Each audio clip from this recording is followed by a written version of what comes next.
Hi, my name is Bailey. Welcome to the vlog.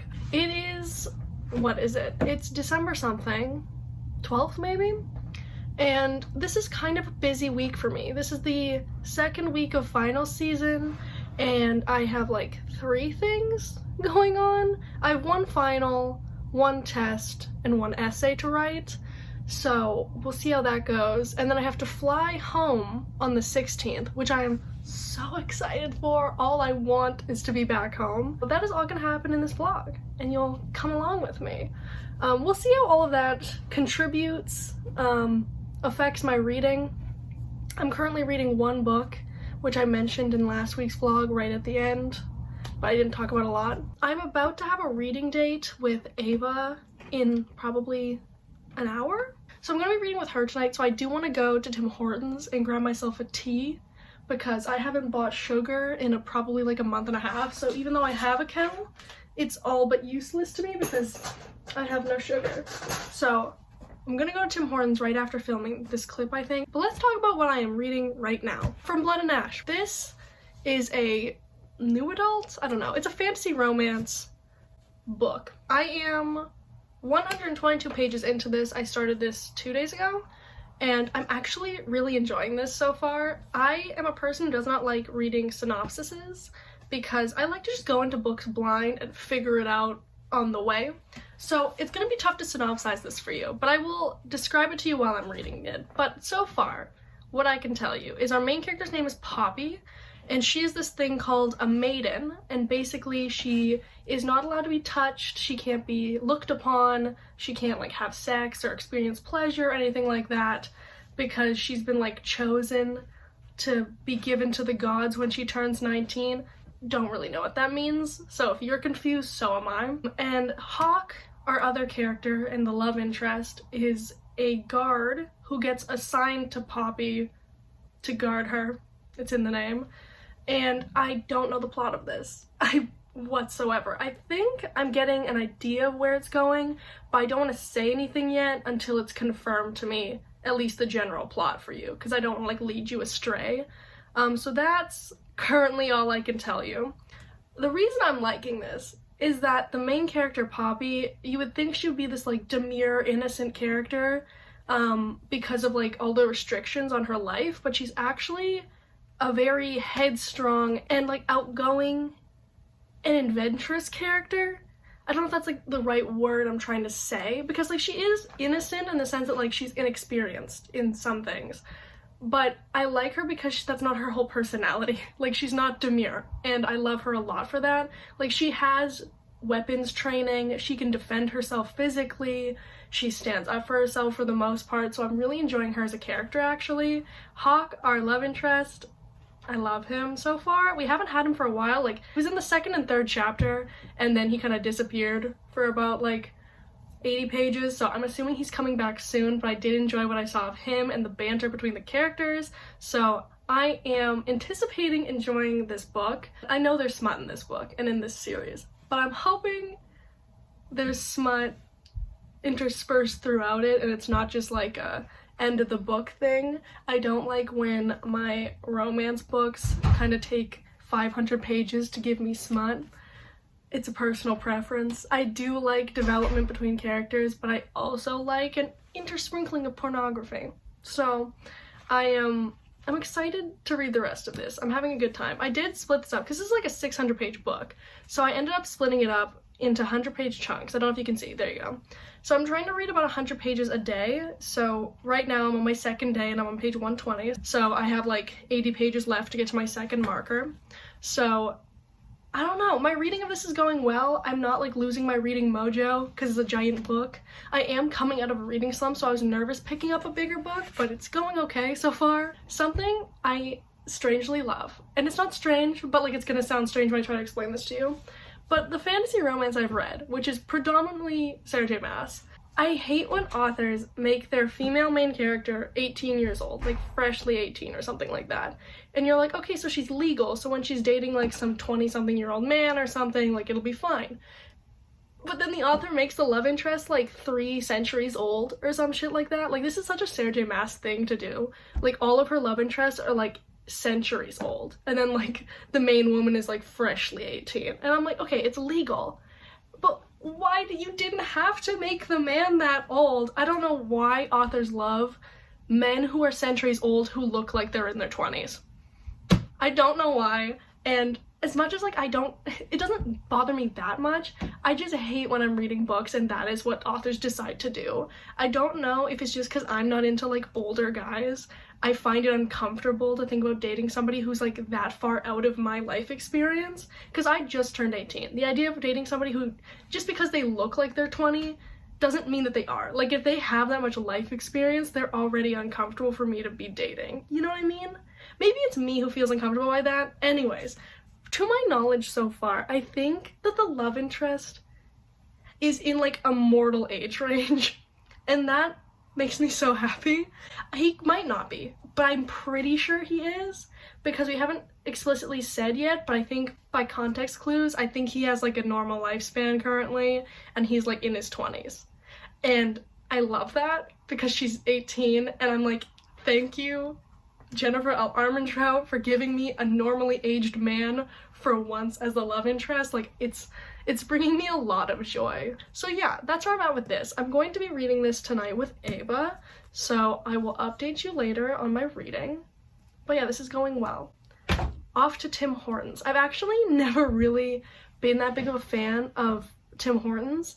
Like, I never really drank coffee or tea from like Starbucks or Tim Hortons until I got to university, and I didn't have time to like start up my coffee maker or buy sugar for my tea. So I've started buying tea out more. So like now I've been supporting Tim Hortons, the Canadian coffee house. Okay, so first off, I'm going through excruciating back pain, so I can't really lay down. So I can't sleep. That's why it's so late. This has been going on for like a week and a half. I don't know how to fix it. It's fucking really bad. I was dizzy with pain earlier, so I'm struggling. But I've been reading this, and I'm on page 204. And I've just, like about 10 pages ago, 15 pages ago, I had this realization that I think I've guessed a plot twist in this, and I hope I'm wrong. And I don't want to tell you what I think it is, because if I'm right, it spoils it for anybody who's trying to pick this up. But I can tell you some of the contributing factors. When I've heard people talk about this book, I have only heard them talk about one certain male name. And it is not the male name that I'm hearing used currently, which is suggesting something to me. And if that is true, then something that I'm really liking about this book is not true. So I'm not going to tell you exactly what my theory is. Actually, maybe I'll just do like a little spoiler thing here. So like, when I put my hand down, the spoilers are gone. If Hawk turns out to be Castile, I'm going to be mad. The reason I think it could be the truth, this could be the reveal, is because I only ever hear the name Castile thrown around when people talk about this series, never Hawk. So I thought, because of that, I thought Castile was the love interest. So when I discovered that it was Hawk, because like I decided to peek at the synopsis and I saw Hawk, I was like, oh, I'm so confused. So I ended up Googling Castile, and I got a look at a fan art of him, and he's got concerningly similar features to Hawk's described features. And we just had this like offhanded comment about how the Dark One might have infiltrated the castle by like befriending somebody and pretending to be somebody else. What the Dark One is Castile, by the way, if you don't know. If you're just watching the spoiler part because you don't care. And so I'm like, fuck. That might be what's going on here, because Hawk has had this whole reputation and this drive to move up in the ranks.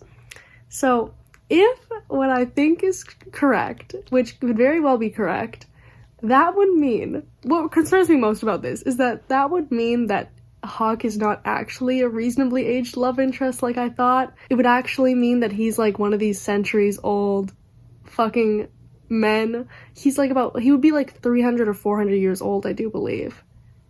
if I'm correct. I think that would be what his age would be, because I think we mentioned how old the Prince Castile guy is, and I think it's like 300 something years. So instead of being like 20 something, he would be the kind of love interest that I hate, because they're old as fuck for no reason with a 18-year-old woman, and I hope I'm wrong for that reason, but I feel like I'm not. All the evidence points to me being correct. So spoilers are over. But I will keep you posted on whether or not I am correct in my theory. And I think I am, unfortunately. But there's still hope that I could be wrong. I'm still liking this. The part of the synopsis where, like, Hawk has to start guarding Poppy has happened. So, like, we've come to fruition on that, which is fun because I get to see them interacting more, which I really like, because I like their interactions and I like their dialogue, so I'm enjoying that a lot. I really like Poppy's friend Tawny. She's funny. They have, like, normal person banter, so I guess, like, the atmosphere of the fantasy book is kind of lacking. Like, for a fantasy, the atmosphere is very not fantastical, which I'm not hating. I'm finding this fun to read because of that. It's not, like, dense in the high fantasy way. So, yeah, overall, I'm liking this. In terms of world building, lost as fuck. I think, like, I'm 200 pages in, and I barely understand anything about this world, and it's not because I'm stupid. Like, sometimes books confuse me because my brain's small, but this book just, like, isn't describing things to me, and I assume that means we're gonna be, like, learning along with the main character what's going on in this world. But, like, things like the ascension and what it means to be chosen by the gods or to ascend to the gods, like, I'm like, I don't know what that means. Like, I don't know if they're talking in, like, a metaphorical way or if they, like, actually ascend to the gods, and if the gods are, like, actual characters. Like, I don't know at all. So I assume I'm just gonna have to learn with the characters. The magic of this world is unexplained as of current. Our main character has, like, she calls it a gift. I'm gonna call it magic, where she can, like, sense people's pain and she can take away their pain. I don't know if this is, like, a consistent thing. She's the only one to have been said to have it. I don't know if she has it because she's chosen by the gods and she's a maiden, or if she just has it because she has it. No idea. So, like I said, the fantasy in this book is not developed, or maybe it's developed and just not explained, or it's gonna be explained as we go. It is not the main draw of this book, I think. I think the main draw of this book is going to be more the romance than the fantasy. So, we'll see. I'm having fun either way. So, I don't know if I'm going to read any more tonight. I just don't know if I can fall asleep because of the excruciating back pain. Like, I think my back is just in too much pain to fall asleep. So I think I'm going to watch a bit of YouTube or something, and then, like, maybe read a couple more pages of this, and then hopefully pass out eventually, even though the pain is preventing me from doing so right now.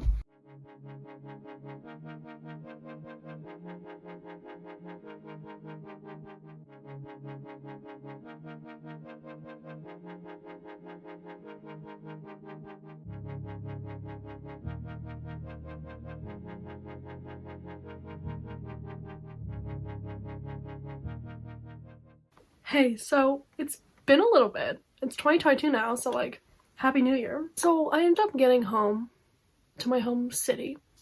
I'm in my actual bedroom now.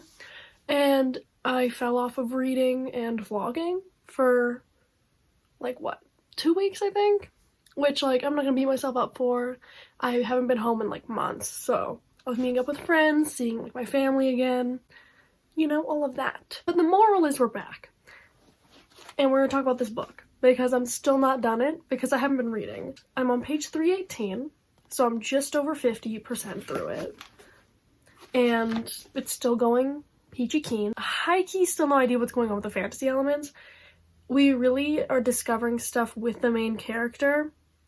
And with that being said, the main character is discovering nothing currently, so it's a little tough. I truly have not much to say since, like, last time I updated you, which I don't know what I said then either, but we're working on this. This is my only goal right now, but I will talk to you about my January TBR briefly, because it's problematic. So this was, like, obviously a read that's being brought from 2021 in December, so I need to finish this first, and I have, like, just under 300 pages left, so like keep that in mind. This is basically like a full-length novel I have left, and on top of those 300 pages of From Blood and Ash I need to read Summer of Salt by Katrina Leno. This is a reread. I'm annotating this to give to a friend, and I need to have that done before I leave the city. Actually, I need to have this done before she leaves the city. So this is like next up, because she leaves the city before I do. So, I need to get this done. This is a magical realism, something of that nature. I will synopsize this when I start reading this, and it'll probably be in like the next vlog. So, not gonna dwell too much on this, but I think I gave it 5 out of 5 stars last time I read it. So I do really like it. It's sapphic. So I'm annotating that book for that friend because she annotated The Seven Husbands of Evelyn Hugo for me. And this is by Taylor Jenkins Reid. So this is next after Summer of Salt on my TBR. And then I need to reread Shah in The End of Time so that I can reread the second book and annotate this book for Ava. So different friend than that friend. So this also has to be done by the end of January when I leave the city. So it's a lot. Like, these two are rereads, and it's like, this is one of my favorite series, and this is my favorite book in the series. So like, I want to reread these, but like the TBR is a little daunting for me. This might not look daunting for some people. It's daunting for me. Ones that I can push back feasibly, or the one I can push back feasibly, is Evelyn, because I can just bring this back to school with me if and when I go back to university soon, because of Omicron, my university has completely gone online for all of January, and I feel like that's gonna get pushed back even further, or at least I hope it does, because I want to stay home. But if worse comes to worse, I can just bring this to university with me. That's not a big deal. These ones have a time frame, and it's short, so these are the priority, actually. Summer of Salt first, this one obviously next, and then Song of Death. But this cannot be achieved until this is achieved. So we're gonna not zoom through, but we're gonna just chug along through the end of this book. I am still enjoying it though, so like it's not like a struggle, but we gotta make it through this because a lot of things are riding on that. So yeah, I will see you when I've read some more, which I intend to get to at least page 350 tonight before I go to bed, and so that's like 30 pages, which should be doable. So let's go. So this is taking a turn for the worse probably, but I have COVID. I don't know if you can see these, but these are rapid tests, and I took 2 of them just to make sure. I don't know, will I be able to make you see it? Can I beauty guru it? There, she's positive, so I took another one, and she's also positive. So yeah, I have COVID now. Happy New Year. Got COVID. It's a great time. I found that out like yesterday, so I don't know. I feel like okay. Like I'm not like too torn up about it or like too concerned. I am vaccinated, so like that should be doing something. But yeah, it's kind of tough, you know. I haven't gotten COVID before, so like this was kind of expected, like eventually it was gonna happen, but you know, it's kind of a weird feeling to be like, yeah, you've been dodging it for this long, now you got it. I also have like chronic colds and like flu-like symptoms, so like I've had a ton of COVID tests. They've all been negative and stuff like that over like the past 2.5, like almost 3 years, and it's like, you know what, eventually one of them had to come back positive. So whatever. I'm also on my period, and very honestly, my period symptoms are worse than my COVID symptoms right now. Like yesterday, I was being kicked in the ass by my period cramps, and I love that these things coincided. Like, I couldn't get COVID one week and then my period the next one. They just had to overlap. That's not very fun for me. It's not very live, laugh, love. Anyway, so that's like the big life update. Really fun, really cute. From Blood and Ash, let's talk about reading instead. You know what? Catching the Plague? Whatever. Reading? Yes. I'm on page 429, so I have like this much left. This is about like, I think 30% left. I'm still liking this. I do believe my theory that I discussed earlier is correct, and it upsets me. So I'm kind of sad about that, but like there was a big thing that happened like 50 pages ago, and it was excellent. I thought it was really fun. Like, it was action and it was violent, and I was like, damn. I think the actual like action and like fighting is described pretty well in this book, to be honest. Like, there's a lot of times in fantasy and stuff that I like kind of like my eyes glaze over during fight scenes because I just like I don't understand what's happening. Like the way the fight choreography is done, I'm just like, I have no idea what the fuck's happening. I would say that this was done actually pretty well, and I like that, and I was kind of really surprised by that. Not to diss Miss Jennifer, but the fantasy in this book has been, I don't want to say lacking, but lacking compared to like the romance and character stuff. So like I wasn't expecting the fight scene to be that good, but it was really good. So I really enjoyed that. It was gruesome and gory and just intense, and it was really fun. There was a lot of payoff with characters that like we do not like, so I really enjoyed that. We also had some like romantic stuff, no smut, but like some like smooching, you know, kind of fun. So I'm still enjoying this, but I am nervous because I really feel like my theory is correct, that I spoke about before. I'm not going to talk about it again, but like if you listen to my spoiler thing before, I still have the same theory. There's like more evidence I have now, but like I believe I'm right. I don't want to be right because like it ruins everything I like about this character if this theory is correct. It makes me mad. Generally, this is still going fine. I have like 100 something, like just under 200 pages, I think. Like 180 or something like that. So I'm probably gonna finish this today or in the next like 2 days. I'm excited to see how the ending is because like I always get put off when there's like a gigantic action scene that's like just over halfway through, and then we have like a lot of book left because I'm like, you have to have another action scene. That cannot be it. Some books will just cool down for like 200 pages. I'm like, no, I need more action, I need more fun, but I think there's more fun stuff coming. So yeah, since I have COVID, fun times, I'm gonna just clean my room because I kind of have to sit in my room. Like, I'm quarantined from the rest of my family because they got tests and they're negative somehow, I don't know. So I've been like quarantined from the rest of my family. So I was going to start the Shah and the End of Time audiobook and listen to that while I was cleaning, either today or tomorrow whenever I start cleaning. And also depending on where this goes, because typically when books are like wrapping up, the pace kind of picks up and I don't really want to put it down. So depending on where I'm at with this and when I start cleaning, I'm going to start this audiobook. So I thought I'd mention it to you before I did that. This is a middle grade fantasy. I love this series. It's my favorite middle grade series and probably like my second favorite series currently. There's currently 4 books out. I think there's 5 coming out. I've only read 3 of them. I haven't read the 4th yet, but I'm rereading the series. So I'm going to read the 4th in this reread. Absolutely love this series. It follows Shah, and she's got a little penchant for lying, telling little white lies. And one day one of these white lies kind of triggers this being that is going to bring about the end of the world, and she ends up having to rectify this. I always say this when I describe these books, but this series is to Hindu mythology as Percy Jackson is to Greek mythology. It is the best way I can compare it.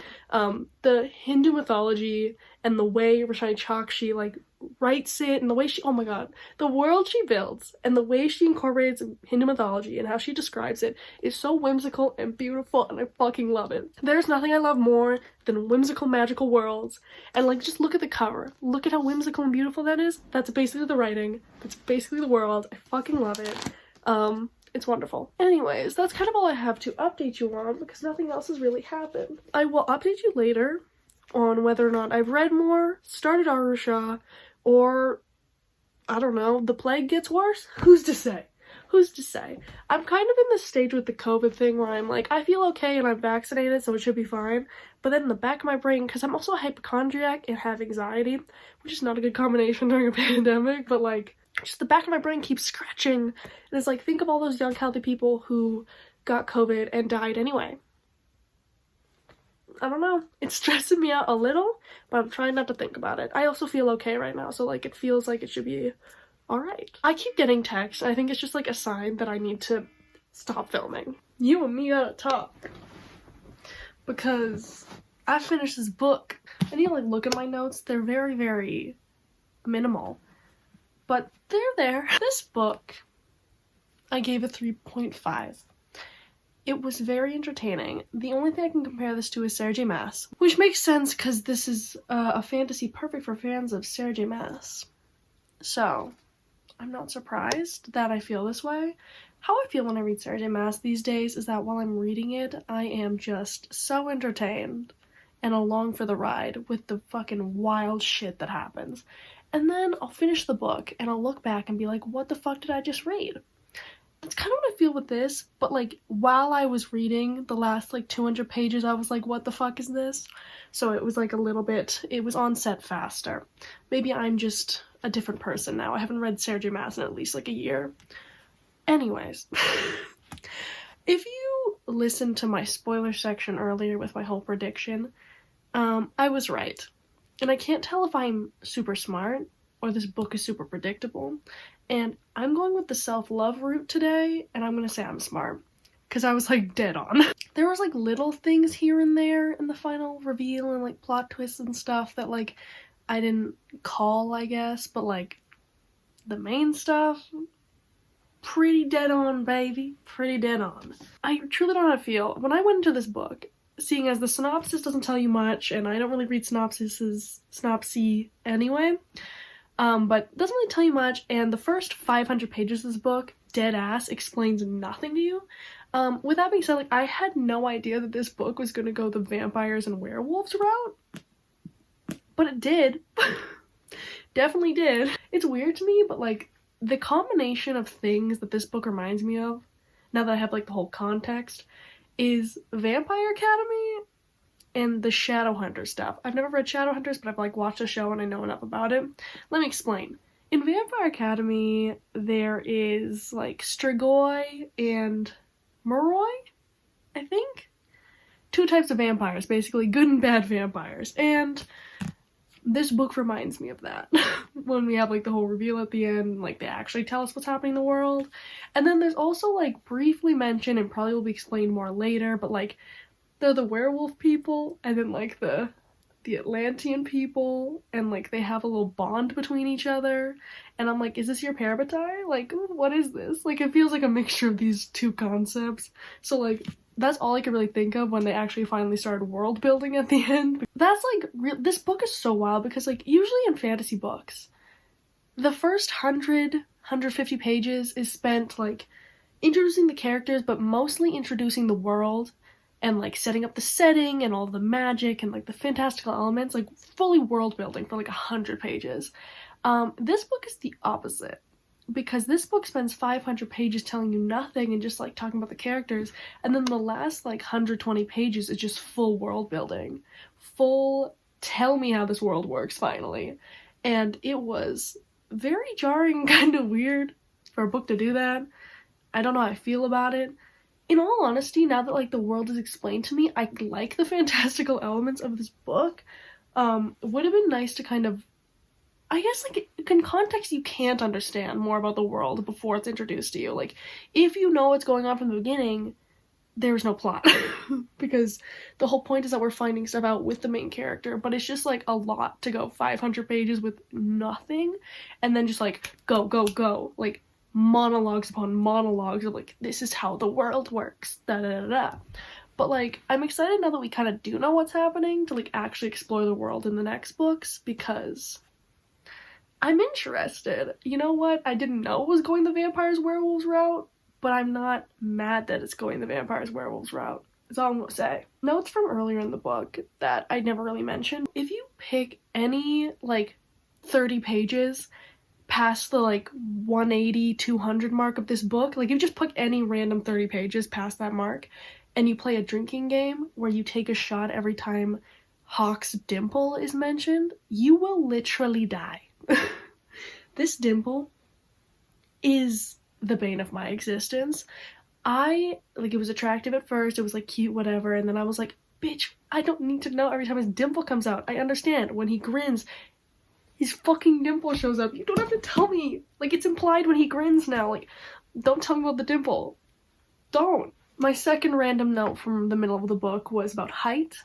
I imagine these characters to be the average male and female height. She's the average female height, and then Hawk is supposed to be like a little bit taller. But then there's one point where she like sits on his lap and she's like, I don't even, like, my head doesn't even reach his chin, and I was like, is he like 10 feet tall? So I've sat on the lap of a person like a foot taller than me, and my head definitely reached their head.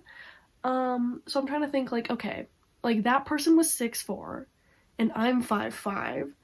So if she's the average female height, or like average height, so like let's say 5'4", 5'3", for argument's sake, is this man literally like 7.5 feet tall? Like, I don't understand. And I've seen fan art, and they make Poppy like tiny, like squat. And it's so jarring because she looks like a toddler, like a child. That's what all I could think about when that scene came up where they mentioned the height thing, and I'm like, is she like toddler sized? But then allegedly she's average height. And then like with the plot twist that comes later, I'm like, if Hawk is so incredibly tall, how was he passing as what he's passing as? Because like you can't be 8 feet, 9 feet tall and pass as what he's passing as. It confused me, and I found it kind of funny because I think it was just trying to emphasize like, I'm so small and he's so tall. Back to the end of the book. It was a wild ride. Nothing exemplifies that more than this like random, about 20-page span. We go from one of the characters literally like they're dying, and then the other character comes and like saves them or whatever, and then one character tries to kill the other one, so now the other one's dying, and then they run away, and then suddenly we're fucking in the woods on the ground. That's like a 20-page span, probably even like 15 or something like that. And I was just like, it was a whirlwind. I was like, what? I don't even know. And this was all past like the 500-page mark. The 500-page mark, shit went wild. This book truly did not go where I thought it was going to go. Not once in this book did I understand where the plot was going. I knew where the plot twist was going. Never once did I know where the plot was going. And I guess like maybe the book isn't predictable, just like that character was. I truly had no idea where this was going. Where the series is going, I'm not exactly sure. Like, I just don't, I don't know. With that being said, I am getting my friend Ava to pick me up the sequel tomorrow and drop it off at my house so I can start reading the sequel, because the last line of this book, what? I need to know what's happening. I need to start the second book. Basically, overall, I was thoroughly entertained through all of this book. Like, you have to give credit for that, right? In terms of the romance, like, I don't think this is like a dark romance series. With that being said, there was times at the end where the love interest was less of how they usually acted, and more of this like weird fucking, it was went in a weird direction where like it was very perverse and like icky at times, where it felt like the love interest became like a whole nother person. If you read the book, you know why I'm looking at you like this. Anyway, but like they just started acting a lot weirder, because in the beginning of the book they were like, obviously they were sexually forward, but they were also like really kind and whatever, and I want to believe in my heart of hearts that wasn't for like ulterior motives. But then like you get the reveal and everything, and you get like the whole like plot twisty thing, 500 pages mark, shit goes wild, and then the like love interest starts acting really kind of like dickish. I didn't enjoy it, and it was kind of like perverted, and it kind of wasn't it for me. Like, I like dark romance when it's not like uncomfortable, so like I don't like dark romance. I like romance with a little edge, but not with like too much weird shit going on. Like if it's like bordering on emotionally or physically abusive or like dubious in any way, I'm like, I don't know if it's my thing. I would have to read more romance stuff to like fully know, but there were moments toward the end where I was like, I really like the romance between these characters, but now I'm a little confused because this is getting a little bit dubious and weird and perverted and strange for me. But I think it's probably going to turn back around in the next books when we like cool down from like the reveals and all the stuff that happened in the end of this book, and we kind of just move forward. So yeah, I'm going to end this vlog here, and I will start reading Shah and the End of Time and the sequel to this, and probably Summer of Salt as well in the next vlog, which I will start filming tomorrow, so it'll be out at some point. But yeah, thanks for watching this vlog. I'll see you in the next video or vlog or whatever happens. Happy New Year! Bye!